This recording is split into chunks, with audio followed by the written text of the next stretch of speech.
Hydrogen, it's the very first element on the periodic table, and it's literally the most abundant thing in the entire universe. And for anyone who's into clean energy, well, it's the holy grail.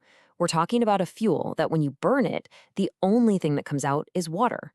It's the ultimate dream, right? A clean, scalable energy source that could power our entire world. But what if this perfect fuel isn't so perfect after all? What if that incredible dream has a kind of dirty secret? The thing is, the quest to turn the most common element into our go-to fuel is way, way more complicated than it looks. The truth is, not all hydrogen is created equal. So, let's start with the hype. What is it about hydrogen that makes it seem like the perfect fuel in the first place? Well, the promise is a world where we can replace fossil fuels in, well, everything, from our power plants to heavy industry, even our cars and trucks. All of it powered by a fuel whose only exhaust is pure water. No carbon dioxide, no pollution. I know, it sounds like something out of science fiction, but this is the potential that has startups and even entire nations racing to figure it out. Okay, but here's the twist. The environmental impact of hydrogen has absolutely nothing to do with burning it. It has everything to do with how you make it. And to really get that, we need to look at something called the hydrogen rainbow. Just think of this rainbow as a simple cheat sheet. It's basically a color-coding system that tells you right away whether the hydrogen you're using is helping the planet or actually hurting it. The scale goes from the most polluting all the way to the absolute cleanest. And yeah, unfortunately, most of the hydrogen made today is on the polluting end of that spectrum. This is what we call gray hydrogen. It's made by taking natural gas and processing it into hydrogen. But here's the catch. In the process, it pumps out a whole lot of CO2 emissions. Right now, this is the established, cheap, and pretty dirty standard. Now, a step up from that is blue hydrogen. You start with the exact same process as gray, using natural gas, but, and this is the really important part, you capture the CO2 emissions before they can get into the atmosphere, and then you bury them deep underground. It's cleaner, for sure, but its success hinges entirely on that carbon capture technology working perfectly, and that is a massive engineering challenge all on its own. And then we have the grand prize, green hydrogen. This is the dream that everyone is chasing. It's made by using renewable electricity, think wind and solar, to split water, H2O, into hydrogen and oxygen. No natural gas, no fossil fuels, and absolutely zero emissions. This is the one. So you can see the trade-offs right here.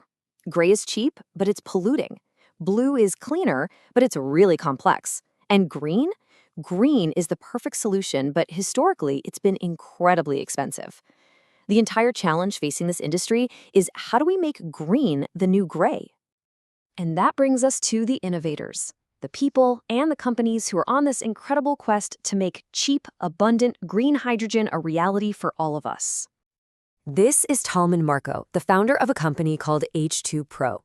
Now, this is a guy who sold 2 app companies for over $1 billion, and then he turned his attention to his childhood passion for the environment.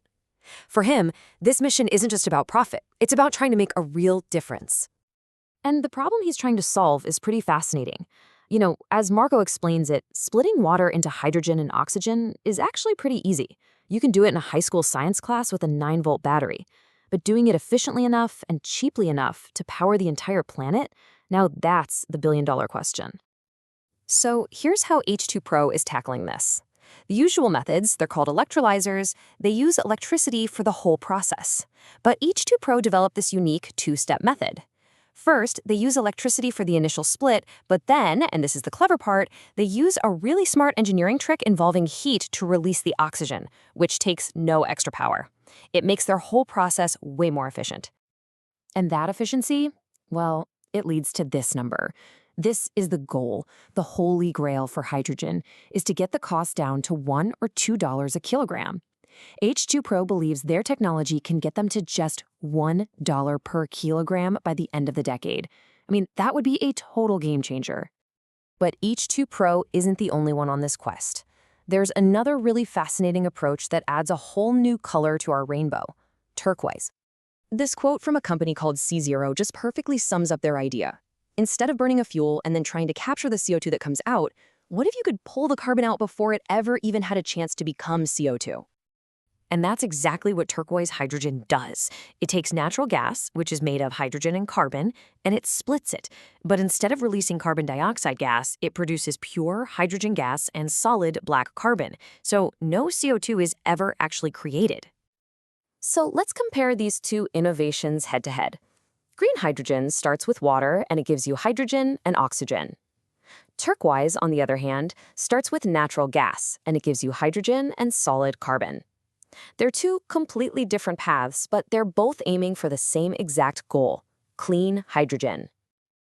Now, all this innovation in the lab is amazing, but why does it matter in the real world? Well, it matters for some of the most polluting industries on the entire planet, like steelmaking. Look at this number, 10%. A single steel company in Sweden, SSAB, is responsible for 10% of the entire country's CO2 emissions. Let that sink in. That's the staggering impact of just one part of one industry. And this is exactly why hydrogen is so critical for heavy industry. See, traditionally, you make steel by using coal to strip the oxygen away from iron ore. The byproduct is just massive amounts of CO2. But if you swap out the coal for hydrogen, the chemical reaction completely changes. You still get pure iron, but the only byproduct is water. You've just decarbonized one of the world's dirtiest processes. But as exciting as all of this is, we've got to be realistic. The transition to a hydrogen economy is not going to happen overnight. There are still some major hurdles to overcome. And these are the big ones. Cost is still the #1 barrier. We need to scale production from these small labs to massive global factories. And then there's infrastructure. Hydrogen is just really difficult to store and transport. And of course, safety is always a concern. It's an extremely flammable element.